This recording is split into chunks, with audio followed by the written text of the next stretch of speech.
کہ اپنے جو لانگ مارچ ہے اس کو 2 دن آگے کر دیں، ڈیفر کر دیں، کیونکہ 25 تاریخ کو ان کو سزا سنائی جانی ہے، لیکن اس پہ انہوں نے کان نہیں دھری. تو آج اتنی مؤثر جو آواز ہے جو پاکستان سے جانی چاہیے تھی، وہ آج ایک فیلڈ لانگ مارچ کی نظر ہو گئی. دوسری بات یہ کہ میں تمام لا انفورسمنٹ ایجنسیز کو دل کی گہرائیوں سے خراج تحسین پیش کرنا چاہتی ہوں، ان کو شاباش دینا چاہتی ہوں کہ انہوں نے آج ایک فتنے کو انہوں نے ناکام کیا، ان کے آگے بند باندھا، اس کے لیے قربانیاں دیں. میں کل بھی جو کانسٹیبل شہید ہوئے ہیں، ان کی جو خونی انقلاب کی نظر ہوئے ہیں، اور اس کے بعد آج بھی ایک گاڑی کا ایکسیڈنٹ ہو گیا، پولیس کی گاڑی کا، اس میں کچھ شہادتیں ہو گئیں. تو میں ان سب لا انفورسمنٹ ایجنسیز کو خراج تحسین بھی پیش کرنا چاہتی ہوں، شاباش بھی دینا چاہتی ہوں، اور ان سب کو جنہوں نے اپنی جانیں اس میں کھوئی ہیں کسی کی کرسی کی ہوس کی خاطر. میں ان سب کی جو خاندان ہیں، جو پیچھے رہ جانے والے لوگ ہیں، میں سب سے اظہار ہمدردی بھی کرتی ہوں. میری دعائیں بھی ان کے ساتھ ہیں. اللہ تعالیٰ جو شہادت کے رتبے پہ فائز ہوئے ہیں، اللہ تعالیٰ ان کو جنت الفردوس میں جگہ عطا فرمائے، ان کے خاندانوں کو اللہ تعالیٰ صبر عطا فرمائے. میں پھر اسی چیز سے اپنی شروع کروں گی. میں نے کل بھی کہا تھا کہ عمران خان ایک زندہ لاش ہے، اور یہ بھی میں نے کہا تھا گورنمنٹ کو. میں نے یہ بات آن ریکارڈ ہے میری کہ میں نے پرائم منسٹر سے بھی یہ ریکویسٹ کی تھی، گورنمنٹ سے بھی یہ ریکویسٹ کی تھی کہ اس کو نہ پکڑا جائے، اس کو ایکسپوز ہونے دیا جائے. تو ایگزیکٹلی وہی ہوا. 25 لاکھ کی 2 ملین افراد آ رہے ہیں، 3 ملین افراد آ رہے ہیں، پاکستان کھڑا ہو گیا ہے، پاکستانی قوم کھڑی ہو گئی ہے. اتنی میں نے اویئرنیس کبھی دیکھی نہیں. جلسوں میں تو اس طرح ہو رہا تھا جا کے پاکستان کے طول و عرض میں صرف ایک ہی آواز آ رہی ہے، اور وہ یہ ہے کہ لانگ مارچ ہوگا اور حکومت کو الٹا دیا جائے گا اور اگلا الیکشن جیت لیا جائے گا.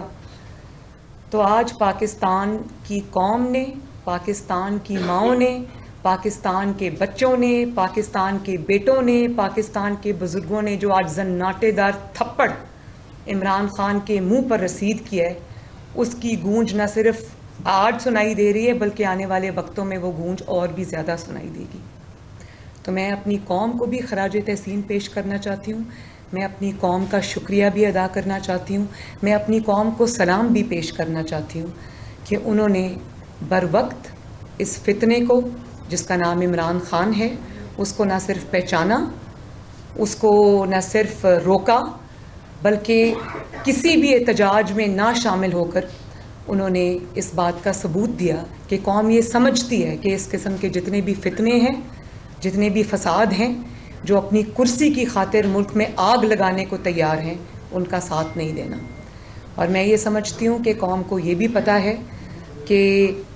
پچھلے کئی سالوں سے جس طرح سے حالات ہیں پاکستان کے، ان حالات میں پاکستان کو استحکام کی ضرورت ہے، پاکستان کو ترقی کی ضرورت ہے، پاکستان کو پولیٹیکل سٹیبلٹی کی ضرورت ہے، اور پاکستان کو ایک ایسی حکومت کی ضرورت ہے جس حکومت کی سمت درست ہو، جس حکومت کی ڈائریکشن درست ہو، جس حکومت کے ایجنڈے پہ صرف انتقام انتقام انتقام، نالائکی اور نااہلی نہ ہو، جو ایک اہل حکومت ہو، جو ایک اچھی ٹیم رکھتی ہو، جس کی توجہ جو ہے وہ قوم کے مسائل پہ ہو. تو اب اللہ تعالیٰ کے فضل و کرم سے پاکستان کے عوام کو وہ حکومت مل گئی ہے جس کے سربراہ نواز شریف ہیں اور جس کے وزیر اعظم جو ہیں وہ شہباز شریف صاحب ہیں. تو انشاءاللہ تعالیٰ آج اس فتنے کا کام تمام ہونے کے بعد میں امید کرتی ہوں کہ پولیٹیکل سٹیبلٹی آئے گی پاکستان کے اندر. ایک سازگار ماحول جو ہے وہ پرائم منسٹر کو، مسلم لیگ نون کی اور الائز کی حکومت کو مہیا ہوگا اس ملک کو آگے لے کر جانے پر. اسپیشلی میں یہ کہنا چاہوں گی کہ پنجاب کے عوام نے آج جو بدلہ عمران خان سے لیا ہے، عثمان بزدار جس کو یہ وسیم اکرم پلس کہتے تھے، اس کے پنجاب کے عوام کے اوپر مسلط ہونے کا، جو 4 سال یہی کہتا رہا میں ابھی ٹرین نہیں ہوں نا، اور جو فرا گوگی کے ذریعے پنجاب کو لوٹا گیا، پنجاب کے عوام کے حق پہ ڈاکہ ڈالا گیا، پنجاب کی بیوروکریسی، پنجاب کی جو پولیس ہے، پنجاب کے جتنے بھی چاہے وہ ٹاپ سے لے کے باٹم تک تبادلے ہوں، وہ کروڑوں روپیہ لے کر جو ہوتے رہے، فرا گوگی کراتی رہی، جس کے پیسے بنی گالا جاتے رہے.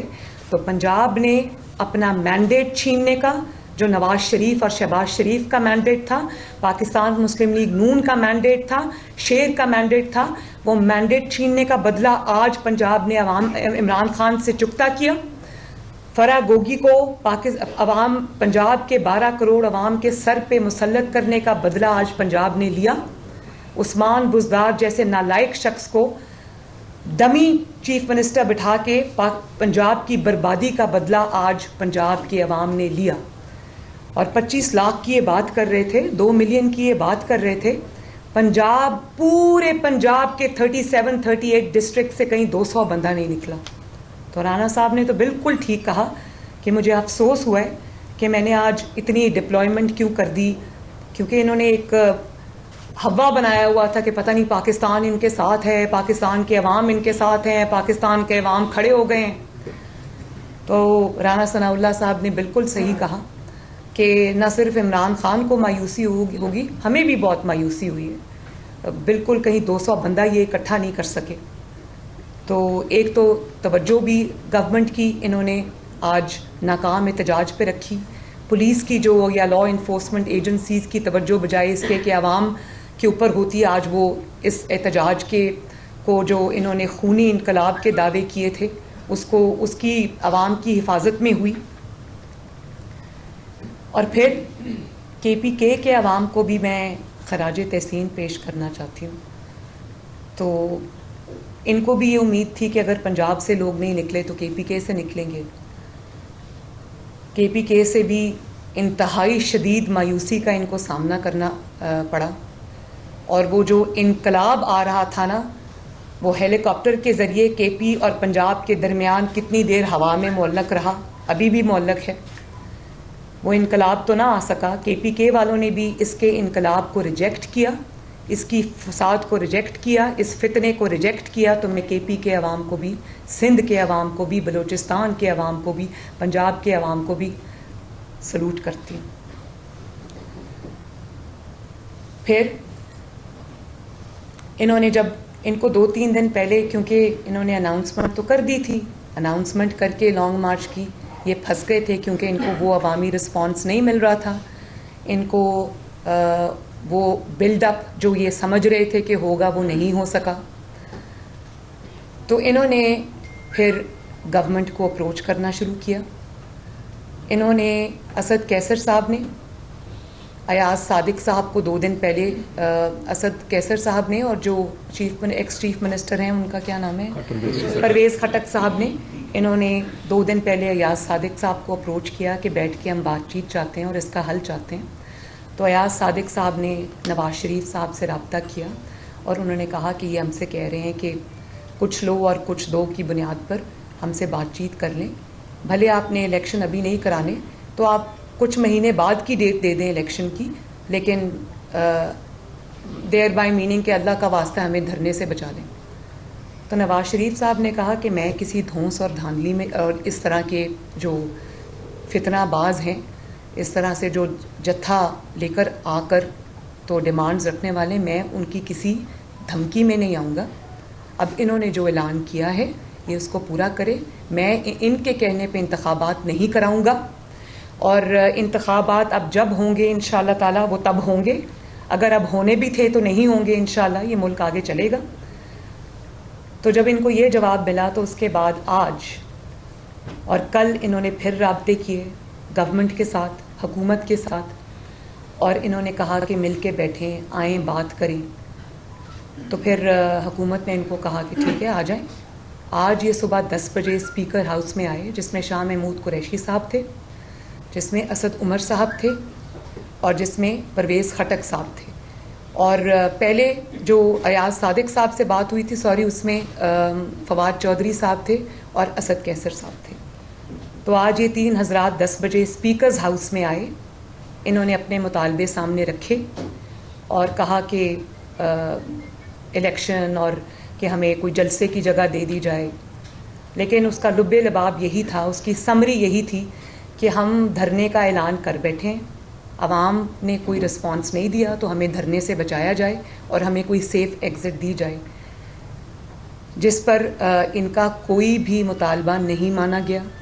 انکار کر دیا گیا، اور اس وقت تک کیونکہ سپریم کورٹ میں بات جا چکی تھی تو سپریم کورٹ پر فیصلہ جو ہے وہ چھوڑ دیا گیا۔ اب سپریم کورٹ کے فیصلے کی طرف آ جائیں۔ سپریم کورٹ نے ان کو جو فیصلہ سپریم کورٹ کا آیا ہماری سر آنکھوں پر، اس فیصلے میں اگر دیکھیں تو ان کے لیے ایک سیف ایگزٹ تھا، ایک محفوظ راستہ تھا،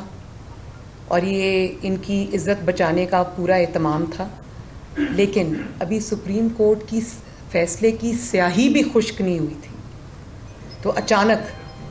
آپ نے دیکھا کہ جیسے ہی سپریم کورٹ کا فیصلہ آیا، سپریم کورٹ میں انہوں نے پہلے تو ان کے وکیل نے کہنا شروع کر دیا کہ ہمیں وہ گراؤنڈ دے دیں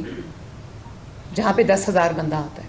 تو پہلے تو 25 لاکھ کا انقلاب جو ہے وہ 10,000 کے انہوں نے ضد کرنی شروع کر دی کہ ان کو 10,000 جس میں پورا آتا ہے، عوام 10,000 سے زیادہ آ نہیں سکتی، تو وہ ہمیں گراؤنڈ دی جائے، کیونکہ ان کو پتا تھا کہ عوام تو نکلی نہیں۔ ہمارے وکیل نے، حکومت کے وکیل نے، اشتر اوصاف صاحب نے یہ بارہا بتایا کہ وہ گراؤنڈ چھوٹی ہے، اس میں 10,000 سے زیادہ لوگ نہیں آ سکتے، تو اگر 10,000 سے زیادہ لوگ ہوں گے تو وہ ادھر ادھر سڑکوں پہ پھیلیں گے، ادھر ادھر جائیں گے تو ان کو تنگی ہوگی، ان کو پریڈ گراؤنڈ میں آنے دیں۔ انہوں نے کہا نہیں ہمیں وہی جگہ چاہیے جس میں 10,000 بندہ آتا ہے تاکہ ہماری کچھ عزت رہ جائے۔ بہرحال وہ ان کو اجازت مل گئی، اور اس سپریم کورٹ کے احکامات کی جس میں انہوں نے انشور کیا کہ امن و امان کی کوئی جو وائلیشن ہے وہ نہیں ہوگی، رولز اینڈ ریگولیشنز کی کوئی وائلیشن جو ہے وہ نہیں ہوگی، ابھی اس حکم کی سیاہی بھی خشک نہیں ہوئی۔ وہ سپریم کورٹ جس نے آپ کو محفوظ راستہ دیا، آپ نے اس کے احکامات کی دھجیاں اڑا دی۔ اس کے بعد ہم نے دیکھا کہ فرسٹریشن میں، ناکامی کے فرسٹریشن میں انہوں نے آگ لگا دی، گرین بیلٹس کو آگ لگا دی، پولیس کی وینز کو، موبائلز کو آگ لگا دی، انہوں نے گاڑیوں کو آگ لگا دی۔ تو وہ جو آگ اور خون کا ایجنڈا تھا عمران خان کا، اس نے پہلے پورے ملک میں، اس نے تقریر کے ذریعے، اس نے جھوٹی الزامات کے ذریعے، اس نے جھوٹے خط کے ذریعے، ایک جھوٹی سازش کا بیانیہ بنانے کے ذریعے اس نے جو آگ لگانے کی کوشش کی، آج اس کے پیروکاروں نے بھی وہی کیا، گرین بیلٹس کو آگ لگائی، املاک کو نقصان پہنچایا، ذاتی لوگوں کی جو عوام کے املاک تھے ان کو نقصان پہنچایا، پولیس کی کارز کو، وینز کو نقصان پہنچایا۔ تو ہم تو پہلے یہی کہہ رہے تھے کہ یہ فساد ہے، یہ فتنہ ہے، اس کو روکا جائے۔ تو آج سپریم کورٹ نے بھی دیکھا ہوگا کہ کس طرح سے سپریم کورٹ کے جو احکامات ہیں پاؤں کے تلے روندا گیا، اور جو امن و امان کی سچویشن ہے وہ انہوں نے فوراً سپریم کورٹ کے حکم کے بعد جو ہے وہ کریٹ کی۔ کل میں نے ایک ذکر کیا تھا، آج آپ دیکھیں مجھے بڑا افسوس ہوا کہ آج پنجاب میں کہیں کنٹینر، پلیز ذرا کائنڈلی خاموشی اختیار کریں، تو پنجاب میں کوئی 2 بچے، کوئی کارکن عمران خان کے، وہ کنٹینر ہٹاتے ہوئے وہ جو پل ہے اس سے الٹ کے نیچے گرے اور وہ اپنی جان سے ہاتھ دھو بیٹھے۔ تو مجھے آج پھر یقین مانے بطور ماں یہ خیال آیا کہ عمران خان کے بچے لندن میں سیف اینڈ ساؤنڈ بیٹھے، لندن میں حفاظتی دیواروں کے پیچھے ہیں، ان کو نہ کوئی جان کا خطرہ ہے نہ کچھ، اور یہاں قوم کے بچے عمران خان نے مروا دیے، ماؤں کے جگر گوشوں کو اس نے مروا دیا اپنی کرسی کی ہوس کی خاطر۔ خود یہ ہیلی کاپٹر پہ چڑھ گیا، کنٹینر پہ چڑھ گیا، لوگ پیدل اور ادھر ادھر مارے کھاتے رہے، اتنی شدید گرمی میں ڈنڈے کھاتے رہے۔ تو یہ ڈسکریمنیشن کیوں ہے؟ میں نے تو کل بھی کہا تھا کہ اگر اتنا ہی آپ کو انقلاب ہے، اتنا ہی آپ کو، اگر کوئی آپ کے خیال میں کوئی ملک کو تحریک کی ضرورت ہے اور اتنا ہی کوئی جہاد ہے تو جہاد میں سب سے پہلے اپنی وائف اور اپنے بچوں کو اور اپنی بہنوں کو لے کر آؤ. لوگوں کے بچے، لوگوں کی بہنیں، لوگوں کی بچے آپ نے یا لوگوں کی جو اولادیں ہیں ان کو آپ نے خطرے میں کیوں ڈالا؟ ان کی جانیں آپ نے کیوں لی؟ لا انفورسمنٹ ایجنسیز کے بچوں کی جانیں آپ نے کیوں، ان کے جوانوں کی جانیں آپ نے کیوں خطرے میں ڈالیں؟ تو آپ کا کیا خیال تھا کہ آپ یہ منافقت کریں گے، لوگوں کو یہاں پر بھاشن دیں گے آزادی کا، لوگوں کو آپ بھاشن دیں گے کہ میرے ساتھ نکلو اور یہ تحریک بناؤ، گوگی بچاؤ تحریک میں شامل ہو جاؤ، اور اپنے بچوں کو آپ محفوظ مقام پر منتقل کریں گے، خود آپ ہیلی کاپٹر پہ چڑھ جائیں گے تو لوگ آپ کی کال پہ باہر نکلیں گے؟ کیوں نکلیں گے لوگ آپ کی کال پہ باہر؟ وہ آپ کی انا کا، آپ کی کرسی سے محبت کا، آپ کی تکلیف کا جو آپ کو کرسی جانے پہ ہوئی ہے اس کا ایندھن بننے سے قوم نے انکار کر دیا اور بہت اچھا فیصلہ کیا ہے قوم نے.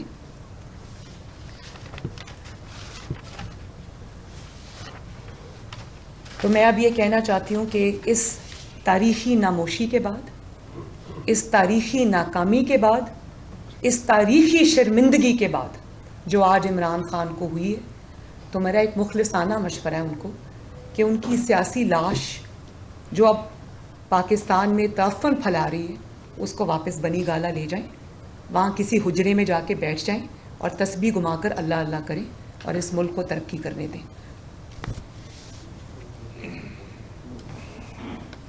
یہ مجھے ابھی خبر آئی ہے کہ وہ یہ کہہ رہے ہیں، عمران خان صاحب یہ اعلان فرما رہے ہیں کہ سپریم کورٹ کے طے شدہ مقام کی بجائے ڈی چوک میں جمع ہوں. تو یہ شخص کبھی بھی اپنے محسن کو ڈسے بغیر نہیں رہ سکتا. اس اسٹیبلشمنٹ نے جس نے اس کو انگلی پکڑ کے چلایا، اس کے اوپر احسان در احسان کیے، یہ تھا کیا؟ اس کو اٹھا کے پرائم منسٹر کی کرسی پہ بٹھا دیا اور سوچتے رہے کہ شاید چل جائے، شاید چل جائے.